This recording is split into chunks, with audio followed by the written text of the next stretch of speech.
Au début, on tire n'importe où parce qu'on a la trouille. Et après on vise et on y prend goût. Ouais. Mais les journalistes peuvent écrire que c'est la guerre. Les journalistes peuvent s'autoriser à le dire. Des D'accord. parlementaires peuvent dire on Ouais. est en guerre en Algérie. Ouais. Donc aujourd'hui, on a l'impression que tout le monde disait les événements. Non, en fait, tout le monde ne disait pas les événements. Mais le mot officiel n'a jamais été guerre. Voilà. Oui, oui. L'idée que c'est la guerre, elle est au fond présente dans les familles, elle est même formulée à cause de la menace de mort qui est parfaitement perçue et parfois vécue. Alors, c'est là où la généralisation est particulière. Ça, c'est effectivement ce que je dis, c'est-à-dire que dès lors que l'État impose ce roulement des frères,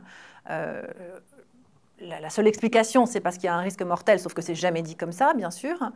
Et effectivement, des familles qui ne veulent pas voir peuvent continuer à ne pas voir. Ça, je pense qu'il ne faut pas l'oublier. Ouais. C'est-à-dire qu'il y a celles qui ont peur et puis il y a celles qui n'ont pas du tout peur.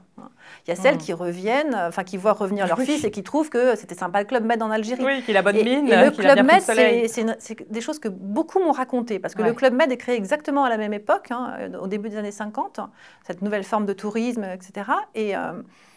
Et donc voilà, cette comparaison, le bronzage qui est lié à l'exposition à un soleil algérien et le Club Med, pour certains, ça a quand même été un peu difficile à entendre. Mais si des familles ont pu le penser, c'est parce que les hommes n'avaient rien raconté, et aussi que les familles peut-être ne lisaient pas les journaux, ou peut-être n'avaient pas envie de savoir, et peut-être que dans leur commune, il n'y avait pas de mort en Algérie.